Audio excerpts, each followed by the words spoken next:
श्री स्वामी समर्थ. नमस्कार. मी नंदिनी माझ्या यूट्यूब चॅनलवर तुमचं खूप मनापासून स्वागत करत आहे. तुमच्या मनातील सर्व चांगल्या इच्छा स्वामी महाराज पूर्ण करो ही स्वामींच्या चरणी प्रार्थना करते आणि आजच्या नवीन व्हिडिओला सुरुवात करते. आज वार आहे रविवार आणि आज आलेली आहे संकष्टी चतुर्थी. संकष्टी चतुर्थी ही भगवान गणपतीला समर्पित आहे आणि गणपती बाप्पा हे आपल्या सर्वांचे लाडके दैवत आहे. प्रत्येक महिन्यातील कृष्ण पक्षातील चतुर्थीला संकष्टी चतुर्थी ही येत असते, परंतु प्रत्येक संकष्टी चतुर्थीचं महत्त्व हे वेगवेगळं असतं. ही जी संकष्टी चतुर्थी जी आहे तर ती द्विजप्रिया संकष्टी चतुर्थी म्हणून ओळखली जाते. या दिवशी गणपती बाप्पांची विधिवत पूजा अर्चा करून व्रत करून काही प्रभावी उपाय केले जातात. त्याचबरोबर काही सेवा केल्या जातात आणि जे व्यक्ती मनोभावे व्रत करून गणपती बाप्पांची विधिवत पूजा अर्चा करते त्या व्यक्तीच्या सर्व मनोकामना गणपती बाप्पा पूर्ण करतात. हे व्रत खासकर मुलांच्या प्रगतीसाठी केले जाते. गणपती बाप्पा हे विद्येची, ज्ञानाची आणि संकटनाशक देवता म्हणून ओळखली जाते. गणपती बाप्पांचं हे व्रत केल्याने, गणपती बाप्पांची पूजा केल्याने आपल्या जीवनातील सर्व दुःख, अडचणी, संकट, विघ्न हे दूर होतात आणि गणपती बाप्पांचे कृपा आशीर्वाद आपल्यावरती राहतात. त्यामुळेच आपल्याला या दिवशी काही प्रभावी उपाय देखील करायचे आहेत. तर आज संध्याकाळी कापूरसोबत आपल्याला ही एक वस्तू जाळायची आहे. ही एक वस्तू जर आपण कापूरसोबत संध्याकाळी जाळली तर आपल्या घरातील भांडणे, वास्तुदोष, पितृदोष, क्लेश, कलह, नकारात्मकता, वाईट शक्ती, संकट, अडचणी यासारख्या गोष्टी दूर होतात. घराची, मुलांची, पतीची भरभरून प्रगती होते. असा हा अत्यंत प्रभावशाली उपाय आहे. हा उपाय कसा करायचा आहे याबद्दलची माहिती आजच्या व्हिडिओमध्ये आपण जाणून घेणार आहोत.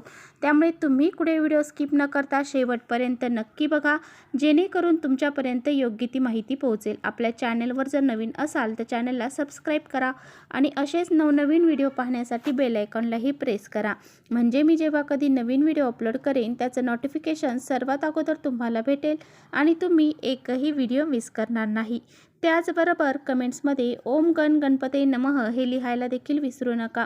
व्हिडिओ आवडला किंवा माहितीपूर्ण वाटला तर आपल्या मित्रपरिवारांसोबत नक्की शेअर करा. आजच्या व्हिडिओमध्ये जो काही उपाय मी तुम्हाला सांगणार आहे तर तो आज संध्याकाळी करायचा आहे. आज संध्याकाळी कधी करायचा आहे तर आज संध्याकाळी 6 वाजल्यापासून ते रात्री 12 वाजेपर्यंत हा उपाय तुम्ही करू शकता. अगदी 9 वाजेपर्यंत तुम्हाला वेळ भेटला तर तुम्ही 6 ते 9 या वेळेमध्ये हा उपाय करण्याचा जास्तीत जास्त प्रयत्न करा. कारण ही जी वेळ आहे ना तर ही वेळ घरामध्ये माता लक्ष्मी प्रवेश करण्याची वेळ आहे. या वेळेमध्ये जर आपण काही प्रभावी उपाय केले तर याचे पुण्यफळ आपल्याला पटकन मिळत असते. आणि जर तुम्हाला वेळ नाही भेटला या वेळेमध्ये तर तुम्ही रात्री 12 वाजेपर्यंत हा उपाय करू शकता. काहीच हरकत नाही. जर तुमच्या घरामध्ये सतत वाद, विवाद, कलह, क्लेश यासारख्या गोष्टी घडत असतील, त्याचबरोबर मुलांची प्रगती होत नसेल, आपली मुलं अभ्यास करतात परंतु त्यांचं कोणतंही अभ्यासामध्ये लक्ष लागत नाही किंवा त्यांच्या लक्षामध्ये राहत नाही, अशा वेळेस मुलांची काहीतरी नजरबाधा झालेली असते. तसेच मुलं अगोदर खूप अभ्यास करायची आणि कालांतराने त्यांना अभ्यासामध्ये इंटरेस्ट राहिला नाही.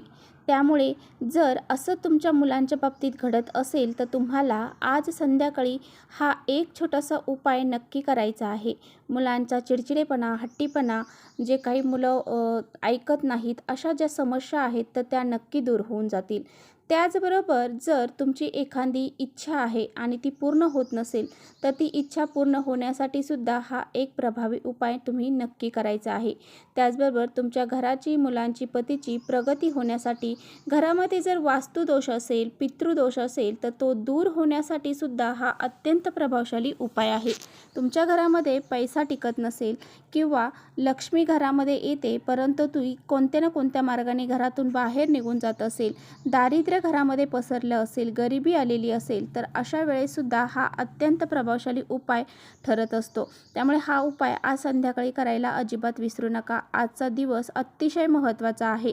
आज संकष्टी चतुर्थी आहे आणि गणेश तत्व हे पृथ्वीवरती जागृत अवस्थेमध्ये असतात आणि या गोष्टीचा फायदा आपल्याला घ्यायचा असतो. म्हणूनच असे काही छोटे छोटे उपाय अशा विशिष्ट तिथींना करायचे असतात. तर पहा, उपाय करण्यासाठी आपल्याला लागणार आहे एक मातीची पंती किंवा तुम्ही कापूर कापूर जाळायचं भांडं जर तुमच्याकडे असेल ते घेतलं तरी चालेल। तर त्यामध्ये तुम्हाला सर्वात महत्त्वाची वस्तू घ्यायची आहे ती म्हणजे तुम्हाला 4 ते 5 कापराच्या वड्या घ्यायच्या आहेत। ह्या कापराच्या वड्या तुम्हाला तुपामध्ये भिजवून घ्यायच्या आहेत। त्यानंतर तुम्हाला एक प्लेट घ्यायची आहे किंवा मातीच्या पंतीमध्ये सुद्धा तुम्ही ही वस्तू घेऊ शकता। तर तुम्हाला एक खोबऱ्याची वाटी घ्यायची आहे। सुकं खोबरं जे असतं तर ते तुम्हाला घ्यायचं आहे। सुकं खोबरं हे तुम्हाला छोटंसं जरी तुकडा घेतला तरीसुद्धा चालेल किंवा वाटी घेतली तरीसुद्धा चालेल, तर ती तुम्हाला घ्यायची आहे। यानंतर ज्या कापराच्या वड्या आहेत तर त्या खोबऱ्यामध्ये तुम्हाला ठेवायच्या आहेत आणि ते खोबरं तुम्हाला प्रज्वलित करायचं आहे आणि प्रज्वलित केल्यानंतर तुम्हाला ओम विघ्नहर्ताय नमः, ओम श्रीं विघ्नहर्ताय नमः या मंत्राचा कंटिन्यू जप करायचा आहे।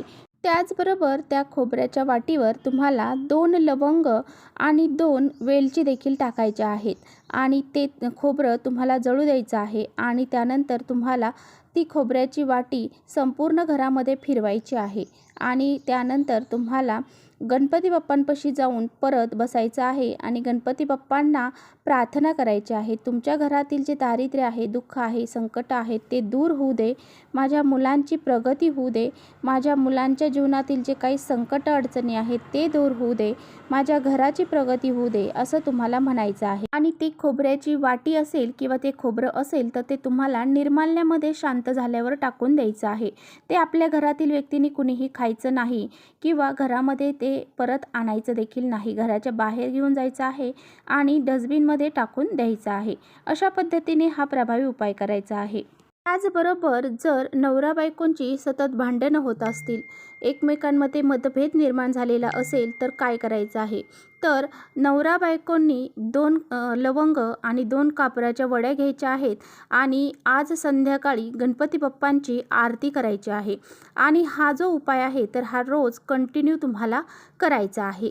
अशा पद्धतीने दोघांनीही गणपती बाप्पांची आरती करायची आहे आणि असं जर तुम्ही रोज केलं तर तुमच्या जीवनातील जे काही भांडण क्लेश कलह आहेत तर ते नक्कीच दूर होऊन जातील। तुमच्या बेडरूममध्ये तुम्ही ज्या बेडरूममध्ये झोपता त्या बेडरूममध्ये तुम्हाला एक मातीच्या पंतीमध्ये 3 ते 4 कापराच्या वड्या ठेवायच्या आहेत आणि 1 आठवड्याने त्या परत तुम्हाला बदलायच्या आहेत। अशा पद्धतीने तुम्हाला कंटिन्यू हा सुद्धा उपाय करायचा आहे। असं केल्याने देखील आपल्या घरातील जी नकारात्मकता आहे ती दूर होते, पती पत्नीमधील जे वादविवाद आहेत तर ते दूर होतात। असा हा एक उपाय देखील तुम्हाला आजपासून करायला सुरुवात करायची आहे। तर चला इथेच थांबवते माझा व्हिडिओ थोडा जरी आवडला असेल तर नक्की लाईक करा। चॅनलवर नवीन असाल तर चॅनलला सबस्क्राईब करा। परत भेटूया अशा छानशा व्हिडिओसोबत। तोपर्यंत श्री स्वामी समर्थ।